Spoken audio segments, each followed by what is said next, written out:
I'm Logan Crawford, and right now on Spotlight, how to end poverty in the world in just 15 years. It's more than just a good idea. It's the name of a book by Jean-Pierre Twagare-Izu. It's a wonderful book that sets a goal, presenting a brand new economic model that can bring prosperity to any country in the world. He is proposing a solution to poverty, making it possible to establish a perfect society here on Earth. We are delighted to have Jean-Pierre with us today on Spotlight. Thank the team at Atticus Publishing for helping us put him in the spotlight today, and ask viewers like you to support writers like him by subscribing to our channel. Jean-Pierre, thank you so much for joining us here today. Thanks for having me. My pleasure, my pleasure. It's a wonderful book. It's a comprehensive plan to change society for the better. How did you get the idea of writing this book? Well, it's a long story. It started a long time ago in 1984 when I was in the third grade, in the 9th grade in high school. I have just learned the principle of energy conservation, and I was shocked by the affirmation that energy could not be created. I remember that at that moment, I started doing some research, trying to contradict that affirmation. And at that moment, my research were vague and unfocused, and I couldn't progress much. But when I was in the 11th grade in high school, my research switched in higher gear. I had just learned the hydrostatic phenomenon called the hydrostatic paradox.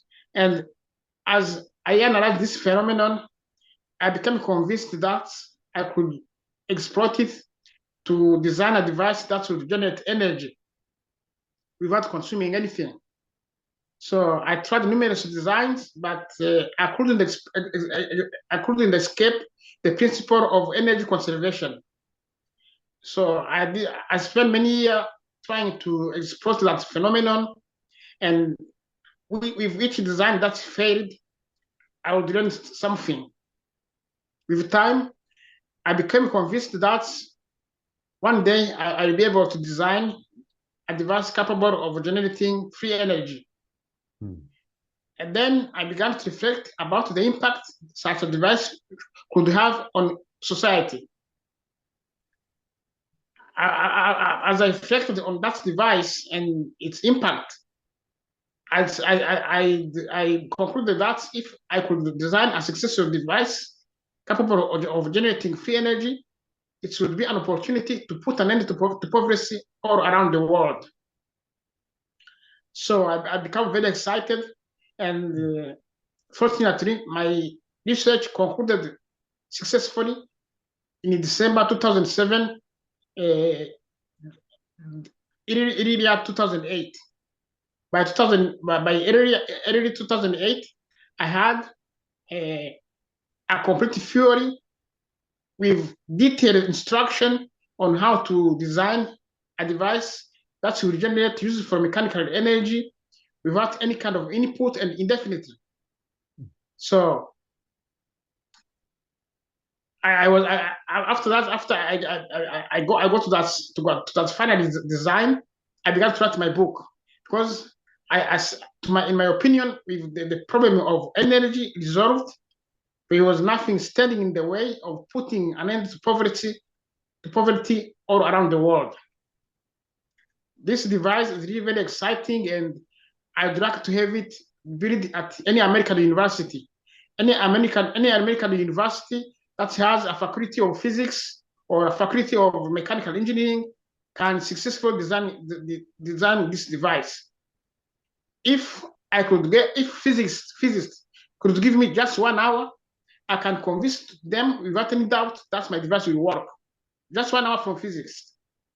Because until now, I have not been able to find a physicist willing to look at my idea. But if they could give me one hour, I can prove to them without any doubt that my device will work.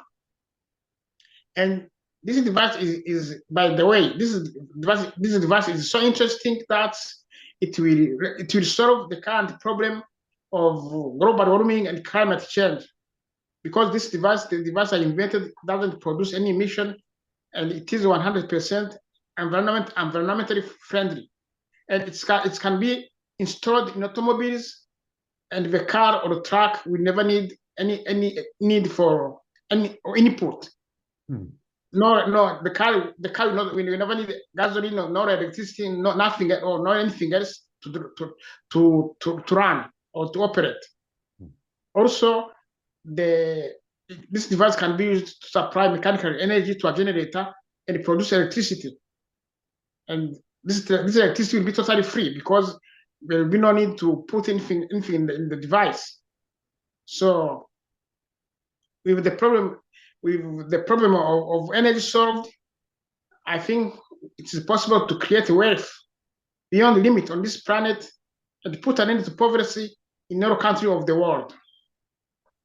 Wonderful, wonderful. So the cornerstone of your plan is to create this renewable energy source, and you feel that that will have a ripple effect and help poor countries become wealthier, and will take the burden of paying for expensive electricity and expensive fuel off their backs. Yes, this is because my plan for ending poverty in the world is very ambitious. For example, we've seen in the past decade, that's how the price of oil went to $100 per barrel, and that was because of the rapid industrialization in China and India. Now, if we need to industrialize developing the whole world, if we need to have all the country in developing country industrialized, it requires a lot of energy.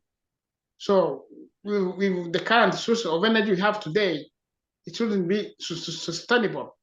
We could see the price of a barrel of oil go to $200 a barrel and beyond, because my plan is to industrialize the whole world. So we need to weigh a lot of energy, and the current energy source we have cannot do it, because they'll be too expensive, and they will be also very hazardous to the environment.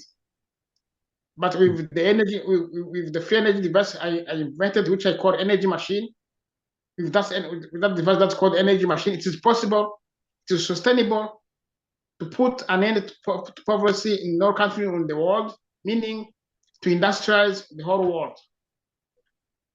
Amazing, amazing. I think that is quite an achievable goal. You would think that this world that has so much wealth in some areas would be able to empower the areas that don't have wealth, that people shouldn't be living in poverty, that people shouldn't be hungry in the year 2023. And you'd think that we would have a renewable, sustainable energy machine like you describe right now.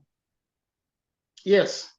Well, what I can say that is, for example, right now around the world, there is a 5 billion people market that's not tapped.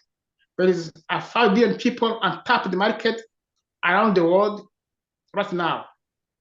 What I mean by untapped is there is 5 billion people who are living in poverty, who have very low economic activity, who have very low buying power, who are just living there in poverty, doing almost nothing.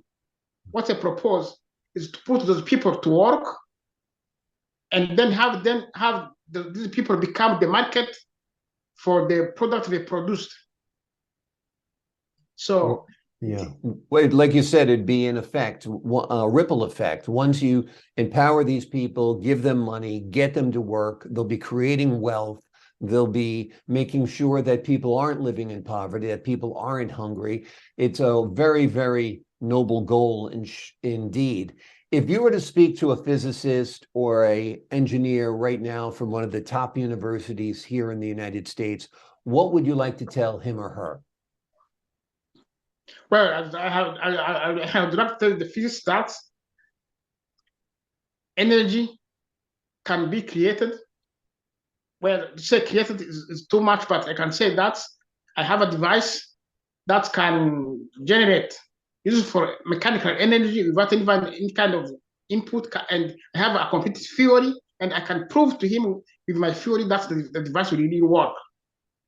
And I'll tell him that the device contradicts the first law of thermodynamics, and I can tell him that if you give me 1 hour, I can prove to you that my device will work. Just 1 hour, I prove you my device will work, and and I can say, as you can say, this is a breakthrough, and this device will change the world. This device is in the impact of this.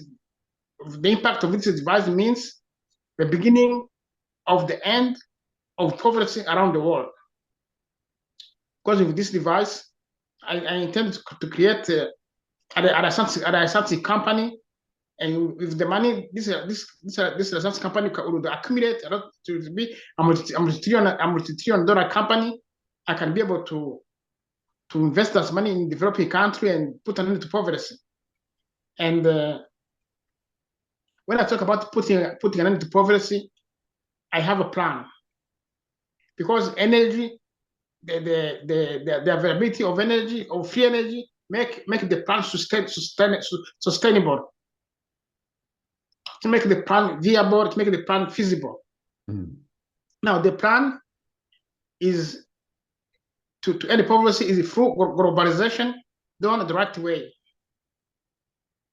For example, if we take the example of the United States, with its 320 million inhabitants, and Mexico with its 120 million inhabitants, I can show how the United States can help quick in that industrialize Mexico very quickly, and lift the standard of living of Mexico to something like the standard of living we see in the United States.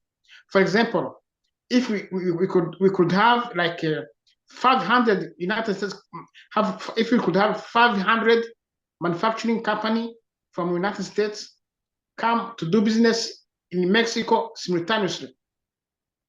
You see, 500 company from United States coming to do Mexico simultaneously, and if we suppose that each company has an average of 6,000 employees, you can see that all of a sudden we have 3 million jobs created in Mexico.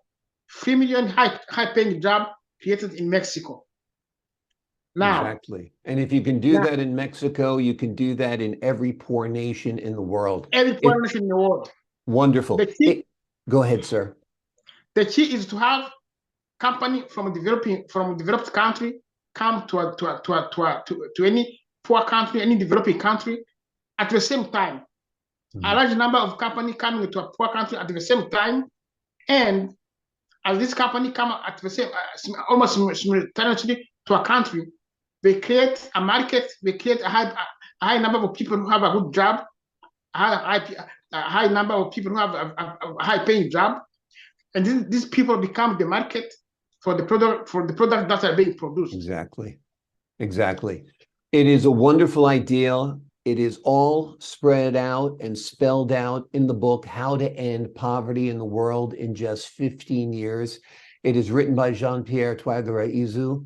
It is a lofty goal. It is an important goal. It is an achievable goal. If you read this man's work, if you listen to this man's voice, he has an idea that'll solve our energy crisis, that'll make us energy independent forever, and a wonderful idea of sending teams of industrialists to impoverished nations to turn them around, to change mankind.